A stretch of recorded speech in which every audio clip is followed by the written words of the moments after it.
Assalamualaikum warahmatullahi wabarakatuh. Kelompok 2 B. Memahami sistem dan ketentuan pengadaan sarana dan prasarana.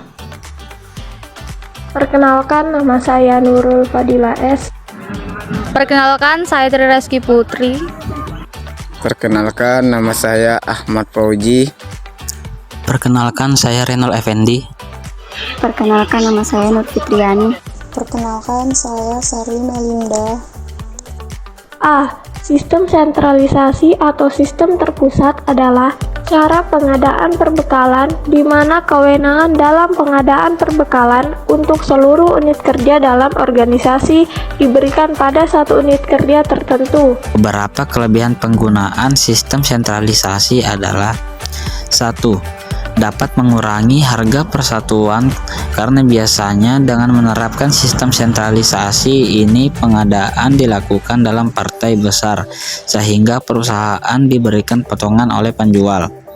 2. Dapat mengurangi biaya tambahan sehingga akan mendukung efisiensi. 3. Dapat mendukung program standarisasi dan sistem pertukaran logistik antar bagian.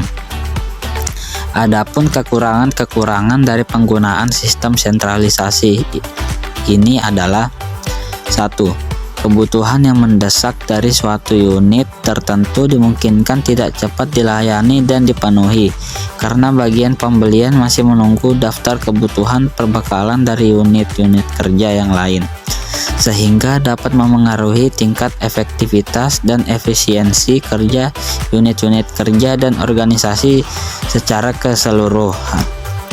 2. Pemenuhan permintaan kebutuhan perbekalan pada unit-unit kerja sebagai penggunaan dimungkinkan tidak sesuai dengan kebutuhan, terutama berkaitan dengan spesifikasi barang maupun waktu, karena bagian perbekalan, khususnya bagian pengadaan perbekalan, tidak mengetahui persis kebutuhan masing-masing unit kerja. B. Sistem desentralisasi. Sistem desentralisasi, kewenangan pengadaan diserahkan pada masing-masing unit kerja. Kelebihannya yaitu kebutuhan atas perbekalan dari masing-masing unit kerja akan cepat dapat dipenuhi sesuai dengan kebutuhan. Kekurangannya yaitu biaya tambahan akan relatif lebih besar dibandingkan menggunakan sistem sentralisasi. C. Sistem campuran. Sistem campuran merupakan sistem yang mengombinasikan antara sistem sentralisasi dan desentralisasi. Sistem campuran ini selain menjamin ketepatan dalam pemenuhan kebutuhan perbekalan dari setiap unit kerja, khususnya kebutuhan perbekalan yang sifatnya spesifik sesuai dengan tugas operasional unit kerja tersebut, juga untuk mendukung program standarisasi dan normalisasi organisasi. Nah, apa sih itu sentralisasi dan desentralisasi? Jadi gini teman-teman, sentralisasi banyak digunakan pada pemerintahan lama di Indonesia sebelum adanya otonomi daerah. Sedangkan desentralisasi dapat diartikan sebagai pengalihan tanggung jawab, kewenangan, dan sumber-sumber daya, dana, manusia, dan lain-lain dari pemerintahan pusat ke pemerintah daerah. Ketentuan yang harus ada di dalam proses pengadaan sarana dan prasarana. Pernyataan umum. 1. Surat penawaran, yaitu surat yang dibuat untuk menjalin sebuah kerjasama atau menawarkan barang pada suatu perusahaan ke perusahaan lainnya. Surat penawaran ini berbentuk formal atau resmi. Misalnya, surat penawaran harga, surat penawaran barang, dan surat penawaran negosiasi. 2. Harga penawaran, yaitu harga yang bersedia dibayar oleh pelaku pasar atas suatu produk sekuritas seperti saham atau obligasi pada waktu tertentu. 3. Surat jaminan bank, yaitu surat yang menyediakan perlindungan bagi pembeli bahwa pemasok akan memenuhi kewajibannya, atau sebaliknya, atau tergantung pada pihak yang memberi jaminan. Misalnya, surat penangguhan utang piutang dan surat permohonan pinjaman modal usaha. 4. Jadwal kegiatan pelelangan, waktu waktu yang sudah ditentukan untuk melakukan kegiatan untuk menyediakan orang dengan cara menciptakan persaingan yang sehat di antara penyedia barang yang setara dan memenuhi syarat. 5. Penentuan pemenang.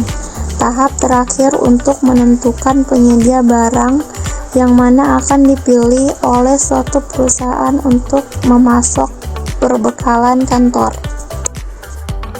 B. Persyaratan administrasi. 1. Surat perintah kerja atau SPK adalah dokumen atau berkas yang membuat keterangan terkait pemberian instruksi atau perintah kepada pihak-pihak tertentu. Kedua, surat perjanjian kerja atau kontrak adalah suatu perjanjian antara pekerja dan pemberi kerja yang membuat syarat-syarat kerja, hak, dan kewajiban dari kedua belah pihak. Ketiga, jangka waktu penyelesaian pekerjaan adalah peserta yang ditunjuk berkewajiban untuk menyelesaikan pekerjaan dalam jangka waktu cepat. Berdasarkan syarat umum dan syarat khusus, kontrak dengan mutu sesuai spesifikasi, teknis, dan harga yang tercantum dalam kontrak. Keempat, jaminan penawaran harus jelas kedudukannya. Artinya, jika pekerjaan tidak selesai, dapat dicairkan menjadi milik negara. Kelima, jaminan pelaksanaan. Jaminan pelaksanaan adalah berlaku sampai dengan serah terima pekerjaan pengadaan barang atau jasa, atau serah terima pertama pekerja konstruksi. Kesimpulan. 1. Sistem sentralisasi atau sistem terpusat adalah cara pengadaan perbekalan di mana kewenangan dalam pengadaan perbekalan untuk seluruh unit kerja dalam organisasi diberikan pada satu unit kerja tertentu. 2. Sistem desentralisasi adalah kewenangan pengadaan diserahkan pada masing-masing unit kerja. 3. Sistem campuran merupakan sistem mengombinasikan antara sistem sentralisasi dan sistem desentralisasi. Sekian presentasi dari kami. Jika ada pertanyaan, silakan dicatat terlebih dahulu.